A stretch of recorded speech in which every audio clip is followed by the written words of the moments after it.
তো সেই জন্যে আমি ধন্যবাদ দেব সেই সমস্ত যুবকদের যারা এই রকম একটি মহতি আয়োজন করেছেন।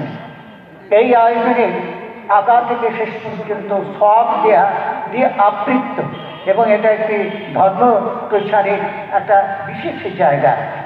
তবু আমরা কত উপেক্ষা করছি এইটা।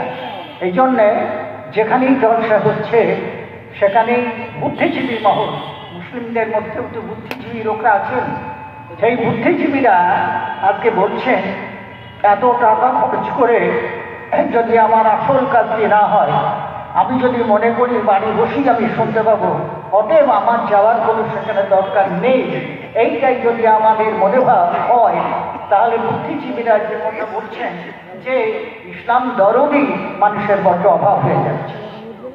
দরদি মানুষের বড্ড অভাব।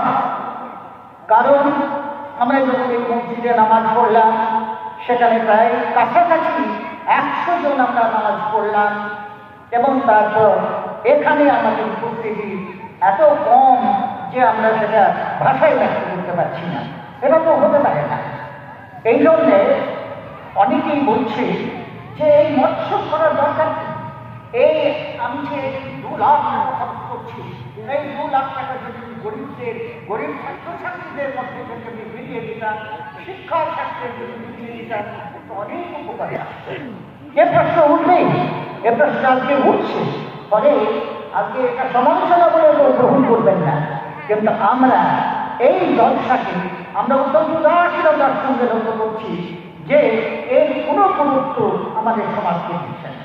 জলসাকে আমি জলসার উদ্দেশ্য হচ্ছে ধর্ম প্রচার, জলসার উদ্দেশ্য হচ্ছে আমি যা জানি না তা শিখে না, অজানাকে জানা, শেখাকে শেখা, এইটা আমাদের এই জলসার মাধ্যমে হয়। একজন বক্তা যখন বলছে যে 3 বার যদি আমরা কুল হু আল্লাহু আহাদ করি, তাহলে 1 খতম কোরআন শরীফ পড়ার সব আমার আমলনামায় লেখা হবে। কথাটা আপনি কোথায় চলবেন? আমরা তো মূর্খ মানুষ। এই জলসা থেকেই এই শিক্ষা হয় যে 3 বার যদি কুল হু আল্লাহু আহাদ আল্লাহু সামাদ লাম ইয়ালিদ ওয়া লাম ইউলাদ ওয়া লাম ইয়াকুল লাহু কুফুয়ান আহাদ, এই সূরাটি যদি পাঠ হয়, তাহলে তার জন্য 1 খতম কোরআন শরীফের পড়ার যে সব, সেই সব তার আমলনামায় লেখা হয়। কেউ যদি 10 বার সূরা ইখলাস অর্থাৎ কুল হু আল্লাহু আহাদ পড়ে, তাহলে বেহেশতে তার জন্য একটা ঘর বানিয়ে দেওয়া হয়। তাহলে এই কোথা থেকে শিখব? আমরা এইরকম মজমা থেকেই আমরা শিখছি। আমি বেশি কথা বলবো না, অল্প 2-4টে কথা বলি, আমি চলে যাব। আজ যখন আমরা এখানে জলসা করছি, তখন আমেরিকা বলে একটা দেশ আছে। সেই আমেরিকা দেখে ক্যালিফোর্নিয়া বলে একটা প্রদেশ, সেই প্রদেশে আগুন ধরেছে, দাবানল চলছে, হাজার বিঘে সম্পত্তি সেখানে ধ্বংস হয়ে যাচ্ছে, একটা গোটা শহর ধ্বংস হয়ে গেল, এবং একটা বিশাল এলাকায় আগুন থামানো যায়। একটা অনেক বড় ধরনের একটি ধনী দেশ, অনেক প্রযুক্তি একটা বড় দেশ, একটা বিশাল একটা দেশ, যাতে অর্থ সম্পত্তি প্রচুর, তারা কিন্তু সেই আগুন নেভাতে পারছে না। কেন পারছে না? আল্লাহর গজবের হাত থেকে কারো বাঁচার নেই। আল্লাহ একটা কথা বলেছে, জুলুমবাজ যারা জুলুম করে, জুলুমবাজ, আল্লাহ ছাড় দেয় কিন্তু ছেড়ে দেয় না। যে জুলুম করে মানুষের উপর অত্যাচার করে, সেই অত্যাচারী তখন ছাড় পায় না আমাদের মহান আল্লাহর কাছে। সেজন্য আমরা দেখতে পাচ্ছি যে আমেরিকা গাজা, প্যালেস্টাইনের গাজা এলাকায় ইতিমধ্যে ইসরায়েলকে কোটি ডলার সাহায্য করেছে, মানবাস্ত্র দিয়ে সাহায্য করেছে, হাজার মানুষকে মেরে ফেলার জন্য। বর্তমানে গাজায় 48,000 মানুষ সেখানে নিহত। আজকে সেখানে যাতে খাবার না পৌঁছায়, সেখানে যাতে পানির না পৌঁছায়, ইসরায়েল সেখানে তার ব্যবস্থা করে এবং তাকে সাহায্য করছে আমাদের ভারতবর্ষ। এ বড় আক্ষেপের কথা। ভারতবর্ষের আগে 10 বছর আগে এরকম ছিল না, এখন ভারতবর্ষের চেহারা অন্যরকম হয়ে গেছে। তেমন যে কোনো বলছি না, আল্লাহ ছাড় দেয় কিন্তু ছেড়ে দেয় না। ইরাক দেশ থেকে ধ্বংস করলো কে? ইরাক দেশ থেকে ধ্বংস করলো ওই আমেরিকা। ফলে আজকে তাদের উপরে গজব চাচ্ছে না। তোমরা 1945 সাল যুদ্ধ শেষ, দ্বিতীয় বিশ্বযুদ্ধ, সেই সময়ে হিরোশিমা এবং নাগাসাকি বলে দুটো জায়গা জাপান, সেই জাপানের দুটো জায়গায় সেখানে পরমাণু বোমা, অ্যাটম বোমা ফেলা হলো। তার পরিবর্তে কি হলো, গোটা দুটো শহর ধ্বংস হয়ে গেল, লাখ লাখ মানুষ সেখানে নিহত হল। এটা মানবতার বিরুদ্ধে খুব বড় ধরনের অপরাধ। হুজুর তার বলেছেন যে ব্যক্তি একটা লোককে খুন করলো সে যেন কোনো মানুষ সমাজকে খুন করল।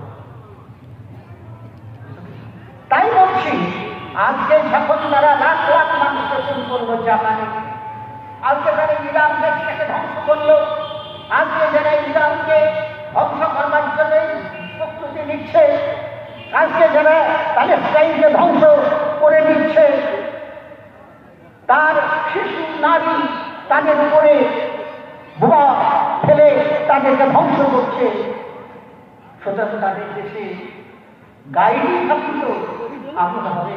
এই আগুন থামানো হচ্ছে না, এরোপ্লেন থেকে বরফ ফেলা হচ্ছে, এরোপ্লেন থেকে পানি ফেলা হচ্ছে।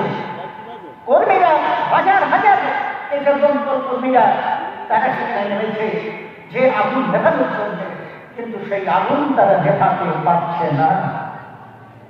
সুতরাং ওই একটা কথা বারবার ঘুরে ফিরে আসছে যে কিয়ামতকে কোন কাছে এসে গিয়েছে। হ্যাঁ, কিয়ামত খুব কাছে। হুজুর সাল্লাল্লাহু আলাইহি ওয়াসাল্লাম বলেছেন, আমাদের দেখা উহুদ পাহাড়, মদিনার কাছে উহুদ পাহাড়। আপনারা যারা এই হাতের কাছে যুক্ত তারা জানেন, উহুদ হচ্ছে একটা, সেটা যুদ্ধ হয়েছিল কাফেরদের সঙ্গে। প্রথম যুদ্ধটি হয়েছিল বদরে। 304 জন সাহাবী নিয়ে আমাদের হুজুররা যুদ্ধ করতে গেলেন ওই আবু জেহেল, ওই আবু লাহাব, তাদের সৈন্য ছিল 1400, অনেক অনেক অস্ত্রশস্ত্র, ঘোড়া ইত্যাদি ছিল। আর এদের হাতে দুটো যাওয়া ছিল, তার হাতে দুটো তরোয়ার ছিল। কিন্তু সেদিন আল্লাহ তাদের বিজয় ঘটিয়ে দিয়েছিল। সুতরাং আল্লাহ যদি চায় তাহলে সমস্ত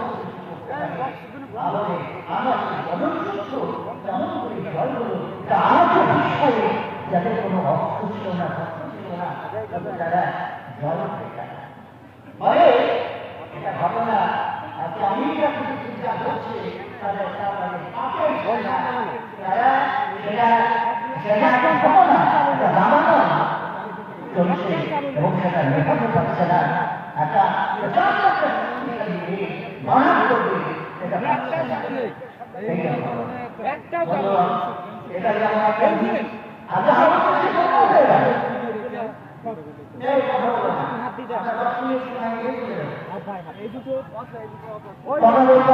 যেটুকু সবাই থাকো সেটা থাকো। আজকে আমরা যেটা কি দেখতে পাচ্ছি যে এই ভারতবর্ষে আমরা যে জায়গায় অবস্থান করছি, মুসলমানদের অবস্থা ভালো, মোটেই ভালো না।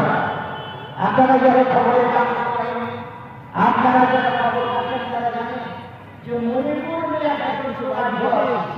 সেটা কোথায়? মণিপুর রাজনীতি হচ্ছে আমাদের বাংলাদেশে আসলে সেখানে খ্রিস্টান হচ্ছে তাদের প্রতিটা হচ্ছে খ্রিস্টান। এই প্রতিটা সেখানে এখন মধ্যে বিজ্ঞানী নয়, আর হিন্দু হচ্ছে সাতান্ন টাকা। তাদের মধ্যে 2 বছর ধরে লড়াই হচ্ছে,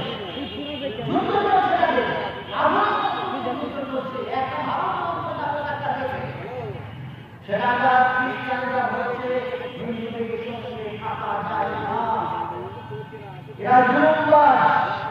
আগেও আমরা দেখতে পাচ্ছি তারা দিল্লিতে বৃষ্টি করছে এবং আমরা এক করতে চাই, আমাদের স্বাধীনতা দিতে হবে।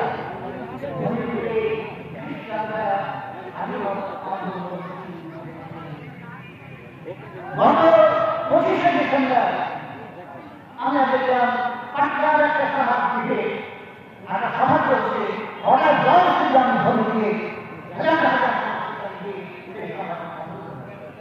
আমরা হজরগঞ্জে একটা বিজ্ঞানে বড় দিনের চাষ করছে সেখানে মেঘালয় অনুরোধ ঘটনা যে ঘটনাগুলোকে কি বলা হচ্ছে এই দেশে খ্রিস্টানরা থাকতে পারবে না, এই দেশটা মুসলমানদের জন্য নয়, এই দেশটা শিখদের জন্য নয়। এবং তার জন্য আধুনিকতা সম্বলের বিচারাতে হবে। তারপরে আমরা দেখছি যে একে পর এক মসজিদে করা আছে, সেখানে দেখা যাচ্ছে যে কি হচ্ছে, কে পাওয়া যাচ্ছে বলছে ওখানে মন্দির ছিল, মন্দির ভেঙে তারা এই সমস্ত ন্যায়টা হচ্ছে যে বাংলাদেশের হিন্দুরা নাকি খুব বিপন্ন ছোট ছোট বাংলাদেশের হিন্দুদের মেরে বাংলাদেশের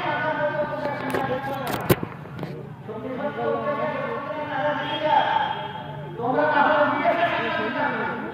আর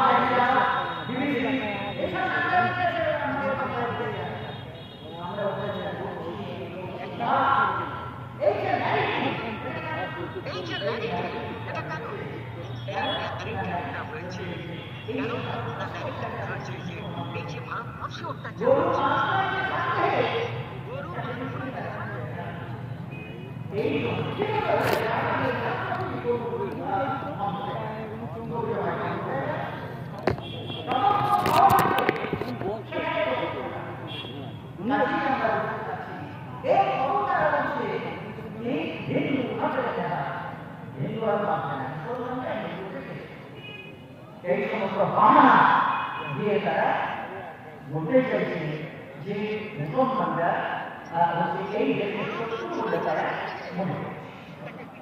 আর অবস্থাটা এত বেশি আর আমরা মুসলমানরা যেভাবে ঘুমছি মণিপুরে খ্রিস্টানরা যুদ্ধ শুরু করেছিল অবস্থাটা যে কথা বলছি না। আপনার দেখা যাচ্ছে যারা যে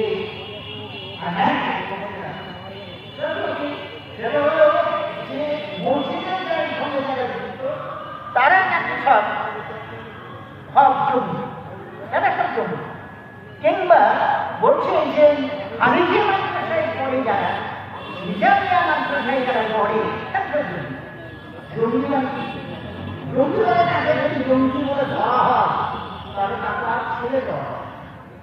ওমর খালিদ বলে একজন খুব ভালো জামিয়া মিলিয়া ইসলামিয়া বিশ্ববিদ্যালয়ে খুব ভাবনা ছাত্র ডক্টরে খুব ভালো ছাত্র, তাকে বিনা বিচারে 4 বছর জেলে 4 বছর তাকে বিচার নেয়।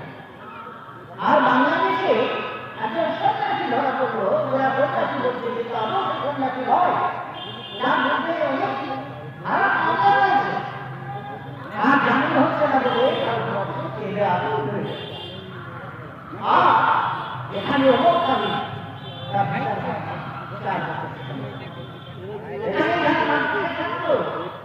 সব নাকি সব হচ্ছে তাদের জন্য।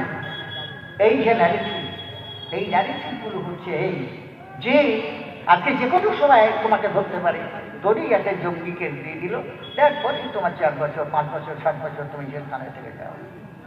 এইটা চলছে, এইটা ভারতবর্ষের জায়গা। এই জায়গা থেকে আমরা যদি কাগজপত্র না বলি, আমরা যদি দেশের অবস্থার কথা না জানি, না শিখি, তাহলে আমাদের কিছুই করা নেই। একটা কথা বলছিলাম, সেটা হচ্ছে যে মাদ্রাসায় যে সমস্ত ছেলেরা পড়ে এবং আমাদের ধর্মশাস্ত্রও আছে যে দেশপ্রেম হচ্ছে আমাদের যে দেশপ্রেম হচ্ছে ইমানের অঙ্গ। যার দেশপ্রেম নেই তার ইমান, মানে দেশকে ভালোবাসা এটা তোমার ইমানের অঙ্গ। সেখান থেকে আমরা দেশকে ভালোবাসি, এই দেশ আমার, এই ভারতবর্ষের মাটি আমার, এই ভারতবর্ষের আমার দাদুর এখানে কবর আছে, আমার বাবার কবর আছে, সুতরাং এই ভারতবর্ষের মাটি আমার। তা মাটির আওয়াজ বলে তো হয় না, মাটির জন্য বলে মাটির জন্য খবর রাখতে হয়, মাটির জন্য দেশের জন্য। আজকে আপনারা সবাই জানেন যে ভারতবর্ষের সরকার ওয়াকফ আইন এনেছে। ওয়াকফ আইন আগে মসজিদ মাদ্রাসায় যত সম্পত্তি আছে সব আল্লাহর নামে দেওয়া আছে। মসজিদকে যদি কেউ জমি দেয় তাহলে সেটা কিভাবে দেয়? আমি আল্লাহর নামে দিয়ে দিলাম এবং সেখানে মসজিদ হতে পারে, সেখানে মাজার হতে পারে এবং এটাই ঘটনা। কিন্তু আমরা দেখছি যে সেখানে কেন্দ্রীয় সরকার ওয়াকফ আইন যেটা এনেছে, সেই ওয়াকফ আইনে বলা আছে যে বর্তমান যে কমিটি আছে সেই কমিটি ওরকম থাকে না, কমিটির মধ্যে ঢুকে দেওয়া হিন্দুদের এবং তার যদি ঢুকে দেয় তাদের চরিত্র নষ্ট হয়ে যাবে। যখন তখন তারা সরকারি যে সমস্ত লোক তাদের ভেতরে ঢুকিয়ে যখন তখন কি করতে পারে, সেই ওয়াকফে তারা এই সম্পত্তিগুলো যেগুলো মাজার, যেগুলো মসজিদ যেগুলো আছে সেই সম্পত্তির পরিমাণ কম দেয়, 8.5 লক্ষ সেখানে এবার সম্পত্তি হচ্ছে ওয়াকফের সম্পত্তি। এই ওয়াকফের সম্পত্তি নেওয়া হয়ে গেল মানে হচ্ছে বালির মাজার পাড়া মসজিদের উপরে আপনার কোনো অধিকার নেই, কোনো অধিকার থাকবে না। সরকার যদি মনে করে এটাকে আমি নকল করে নেব, তার দিয়ে নেব, দিয়ে রেখে বললো যে আপনার মসজিদের দরকার এইটুকু দিয়ে গেলেন করতে মাটিকে আমি উত্তম করি উচ্চ করাকে, ফলে সবাইকে অত্যন্ত খারাপ সময় ওয়াকফ নিয়ে বিশাল আন্দোলন হচ্ছে কলকাতা ইত্যাদি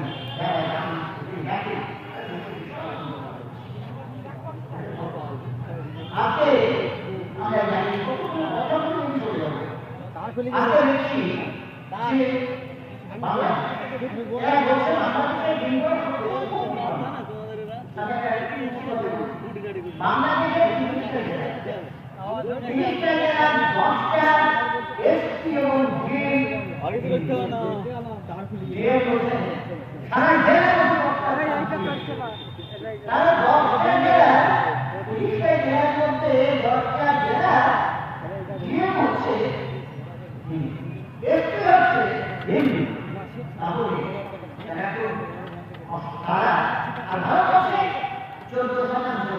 বাংলাদেশের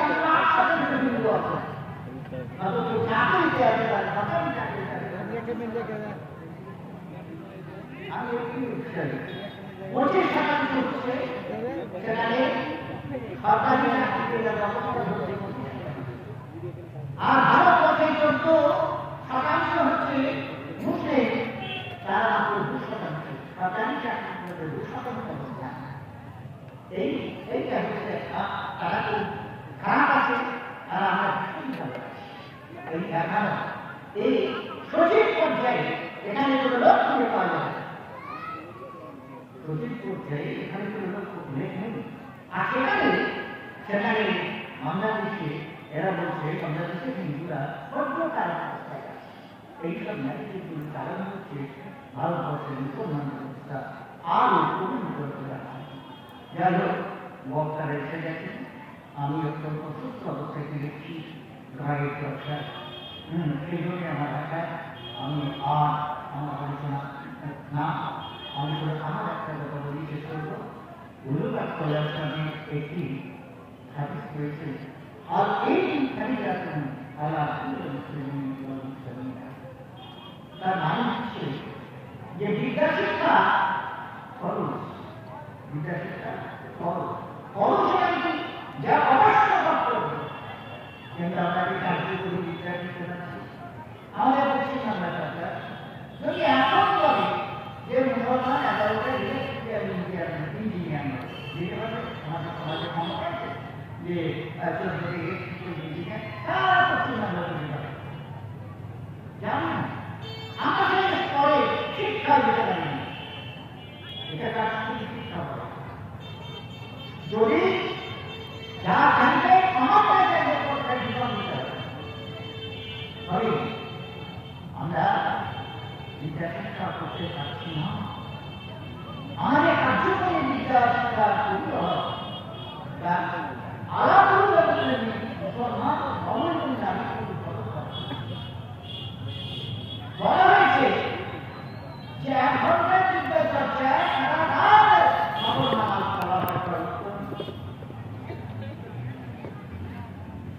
তোমরা সম্মান করবে।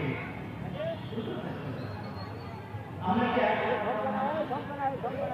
ভয়ে প্রচন্ড ভালোভাবে আমাদের বিদ্যাকে আলোচনা করতে হবে।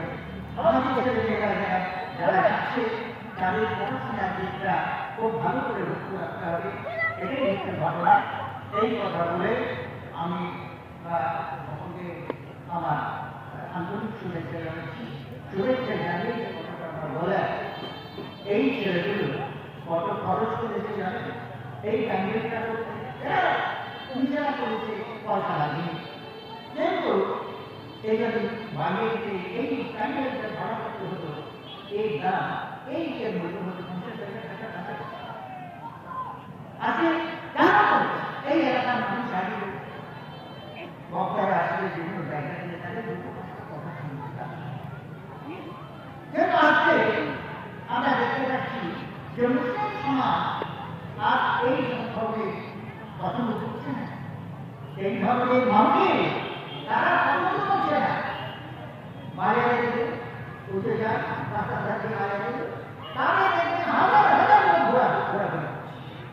তারা এই টাকা এটা কিতাবই না।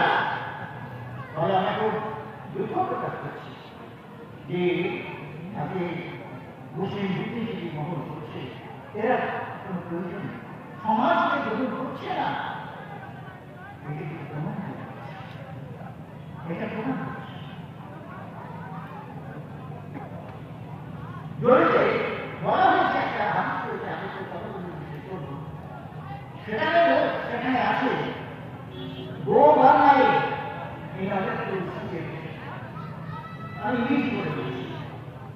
যদি একটা রুটি হয় তাকে 1 মাইল পথ হেঁটে তাকে দেখতে যাওয়া, একটা রুটি হয় তাহলে 1 মাইল পথ হেঁটে তাকে দেখতে যাও।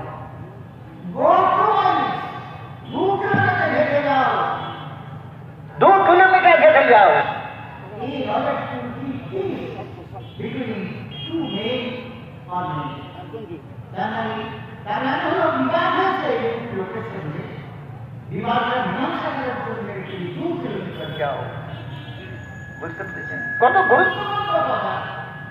আমার সঙ্গে আমার ভাইয়ের বিবাদ হয়েছে, আপনি যদি ইমানদার মানুষ হন, অনেকের মানুষ হন, আমাদের দুজনের মধ্যে দ্বন্দ্বটা মেটানোর জন্য আপনাকে 2 কিলোমিটার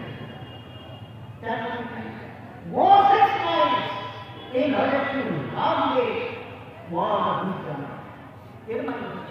জ্ঞান শিক্ষার